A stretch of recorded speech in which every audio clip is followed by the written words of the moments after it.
जय हिंद दोस्तों, कैसे हैं आप सब। मैं आशा करता हूं आप सब मस्त होंगे, तंदुरुस्त होंगे और अपने पठन पाठन में लगे होंगे। आज हम बात करेंगे बीपीएससी एईडीओ एग्ज़ाम 2026 को लेकर, जिसका टोटल 2 चरणों में एग्ज़ाम कंप्लीट हो चुका है। अब एक चरण यानी कि तृतीय चरण लेना अभी बाकी है। हालांकि बात किया जाए इसका कट ऑफ को लेकर या एनालिसिस को लेकर, तो सारा जानकारी आपको इस वीडियो में देंगे। कट ऑफ क्या रहेगी, सेफ स्कोर क्या माना जा सकता है, कैटेगरी वाइज कट ऑफ क्या देखने को मिलेगी और परीक्षा का लेवल कैसा रहा है, जरा सारा जानकारी आपको इस वीडियो में देंगे।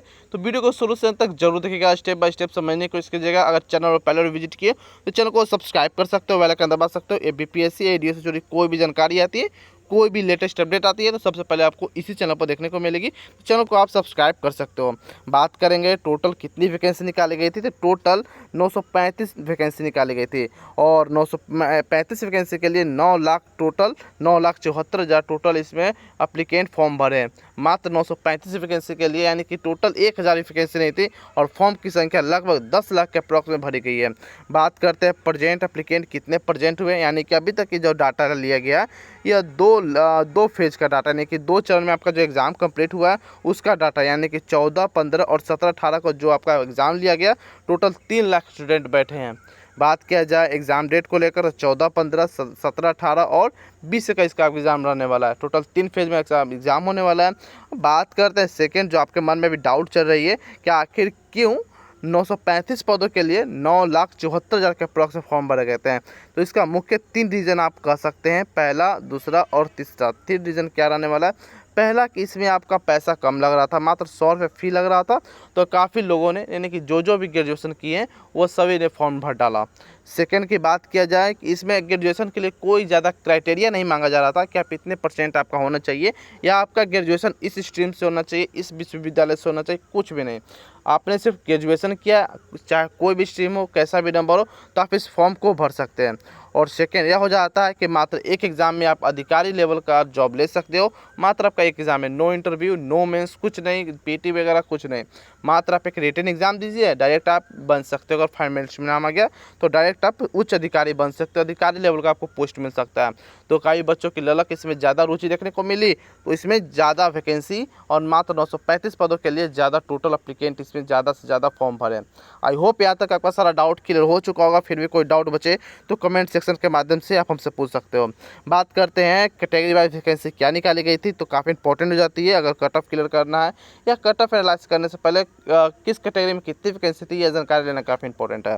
यूआर की बात किया जाए तो 374 वैकेंसी निकाली गई थी, ईडब्ल्यूएस में 93, एससी के लिए 150 और ST 10, EBC 168, BC 112, BC women 28 और वुमेन रिजर्वेशन 319 टोटल वैकेंसी निकाली गई थी। आई होप यहाँ तक आपका सारा डाउट क्लियर हो चुका होगा। फिर भी कोई डाउट बचे, कुछ भी इंक्वायरी हो तो आप कमेंट सेक्शन के माध्यम से पूछ सकते हैं। कमेंट आपके लिए खुला है, वहाँ आप कमेंट कर सकते हो, वहाँ जवाब आपका विद इन सेकेंड प्रोवाइड कराया जाएगा। अब बात करते हैं कि रूल एंड मार्किंग स्कीम, जो काफ़ी इंपॉर्टेंट है। जो बच्चे बिगनर है या उनको लग रहा है कैसा एग्ज़ाम होगा या कैसा मार्किंग होने वाला है, किस पेपर का नंबर जुटेगा, कौन सा पेपर हार्ड था, तो उनके लिए काफ़ी वीडियो हेल्पफुल रहने वाली है। तो बात करेंगे सबसे पहले मोड ऑफ एग्ज़ाम को लेकर। तो आपका ऑफलाइन हुआ, जो कि आपको ऑब्जेक्टिव टाइप क्वेश्चन पूछे गए थे। टोटल बात किया जाए मार्क्स को लेकर तो 300 नंबर का आपका एग्ज़ाम लिया गया। पेपर 1, पेपर 2, पेपर 3 सारा 100 नंबर का आपका एग्ज़ाम था। मार्किंग की बात किया जाए तो आप एक क्वेश्चन अगर सही करते हो आपको 1 नंबर मिलता है, नहीं 1 अंक अर्न करते हो, यहाँ लिखा भी है।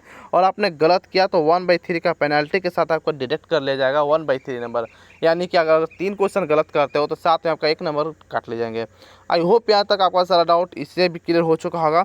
अब बात करते हैं आपको जो नोटिस निकाला गया था एग्ज़ाम का, आप देख सकते हैं। और अगर आपको यहाँ नहीं दिख रहा है, अगर आपको यहाँ प्रॉब्लम हो रही है, तो अब मैं कुछ ठेठ हिंदी में आपको यहाँ पर लिख के दिखा दे रहा हूँ। जैसे कि प्रथम चरण में आपको 2 दिन एग्ज़ाम था, जिसमें 14 और 15 तारीख रहा। 14 तारीख को 2 शिफ्ट में एग्ज़ाम हुई, 15 तारीख को टोटल 1 शिफ्ट में एग्ज़ाम हुई। 15 तारीख को सामान्य योग्यता यानी कि जनरल एप्टीट्यूड से क्वेश्चन थे और 14 तारीख की बात किया जाए तो लैंग्वेज से और सामान्य अध्ययन शास्त्र के क्वेश्चन पूछे गए थे। इसी प्रकार से द्वितीय चरण में भी है और उसी प्रकार से तृतीय चरण में होने वाला एग्ज़ाम है, जो कि आपका एग्ज़ाम 20 तारीख और 21 तारीख को होने वाला है। आई होप यहाँ तक आपका डाउट क्लियर हो चुका होगा। अब बात करते हैं पेपर वाइज डिटेल के बारे में, हम जानने की कोशिश करेंगे क्या पेपर का डिटेल रहने वाला है। ठीक है, सबसे पहले बात करते हैं पेपर 1 को लेकर, जिसमें आपका जनरल लैंग्वेज है। और यह ध्यान रहना चाहिए कि यह क्वालिफाइंग नेचर का है, तो इसका नंबर आपके मेरिट में नहीं जुटने वाला है। तो यानी कि आपका जो फाइनल लिस्ट तैयार होगा वह 200 अंकों से तैयार होगा, ना कि 300 अंकों का। तो यहाँ तक आपका ये भी डाउट क्लियर हो चुका होगा। तो इसमें मात्र लगभग आपको 30% नंबर लाना अनिवार्य हो जाता है। अगर आपने 30% से यानी कि 100 में से अगर आप 30 नंबर भी नहीं ला पाए तो बेकार है भाई परीक्षा देना। तो 100 नंबर से आपको 30 नंबर लाना अनिवार्य है। अगर 30 नंबर से कम लाते हो तो आप डिस्क्वालीफाइड होगा और बेकार है पढ़ना। या हमारी तरफ से नहीं है, या विभाग की तरफ से करना है कि अगर आपको 30 नंबर लाना तो अनिवार्य है। अगर 30 नंबर से कम भी लाते हो बॉस तो आपको मुश्किल है कि इस परीक्षा के लिए आप उत्तीर्ण भी या पास भी या क्वालिफाई कर पाओगे। बात करते हैं सेकेंड यानी कि पेपर 2 को लेकर। तो पेपर 2 आपका जनरल स्टडीज़ होने वाला, जिसमें आपको पूछा गया था क्या क्या प्रश्न। तो जनरल जी के बिहार से पूछा गया था, history, current affair, politics, economy से आपसे क्वेश्चन पूछे गए थे।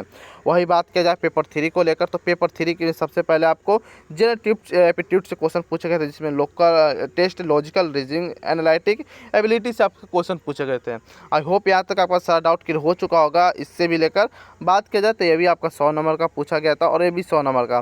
तो फाइनल मेरिट लिस्ट में आपका जो नंबर उठेगा तो पेपर 2 और पेपर 3 से, ना कि पेपर 1 से। तो पेपर 1 का नंबर आपका जुटेगा नहीं, तो इसको हम कंसीडर आगे फाइनल मेरिट लिस्ट में या एक्सपेक्टेड कट ऑफ में आपका कंसीडर नहीं करेंगे। अब बात करते हैं पेपर वाइज डिफिकल्टी लेवल आपका क्या रहा।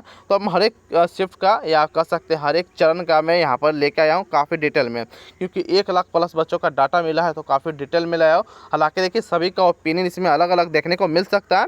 पेपर 1 की बात किया जाए तो प्रथम चरण का जो पेपर 1 आपका रहा वह मॉडरेट रहा। पेपर 2 प्रथम चरण में हार्ड और पेपर 3 मॉडरेट रहा प्रथम चरण में, यानी कि फर्स्ट फेज में। द्वितीय फेज की बात किया जाए यानी कि द्वितीय चरण को लेकर, तो द्वितीय चरण में आप कह सकते हैं कि फर्स्ट जो आपका पेपर रहा हार्ड, सेकेंड पेपर यानी कि पेपर 2 रहा मॉडरेट और पेपर 3 आपका मॉडरेट टू हार्ड देखने को मिला है। हालांकि सभी का ओपिनियन इसमें फिर से बोल रहा हूँ कि अलग अलग देखने को हो सकती है। तो आंसर की का आप इंतजार कर सकते हैं। आंसर के आने के बाद डाटा में बदलाव देखने को मिलता है।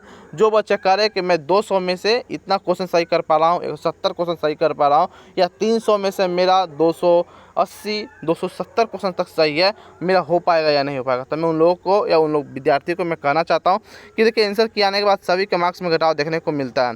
अगर आपने क्वेश्चन सही किया 270 300 में से, तो आपको लगता होगा कि 270 में 260 आ ही जाएगा, लेकिन जैसे ही आप घर पर पहुँचते हो तो आप 250 पे आ जाते हो और आंसर किए आते हो तो 200 220 पर आ जाते हो।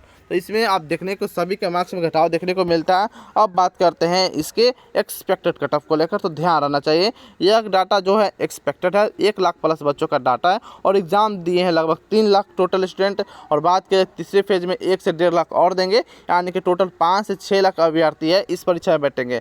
तो डाटा 1 लाख का है, कुछ मिस्टेक हो सकती है, कोई अभ्यर्थी है ऐसा भी है जो गलत इन्फॉर्मेशन भी दे सकते हैं। तो आप ये ध्यान रखिए यह एक्सपेक्टेड डाटा है, इसमें +-3 की बढ़ोतरी या घटोतरी हो सकता है, यानी कि +3 इंक्रीज हो सकता है या +3 डिक्रीज हो सकता है। तो आप ये ध्यान रखने वाली बात है।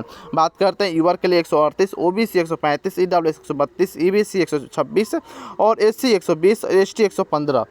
बात करते हैं यूआर को लेकर, तो यूआर में 130 यूआर के लिए और फीमेल कैटेगरी के लिए, और ओबीसी के लिए 126, ईडब्ल्यूएस 122, एबीसी 118, एससी 115 और एसटी 110। अगर इतने के अप्रोक्स आपका नंबर बन रहा है तो आप सेफ हो। ठीक है, बहुत से कैंडिडेट कह रहे हैं ये भी कि नहीं 170 जाएगा या 180 200 में से जाएगा।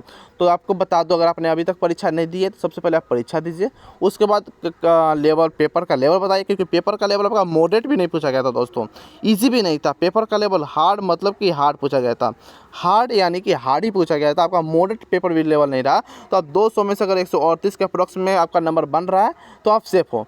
मैं क्वेश्चन सही की बात नहीं कर रहा हूँ, तो आप यहाँ ध्यान देने वाली बात है कि क्वेश्चन सही बता रहे हो या आपका स्कोर बता रहे हो।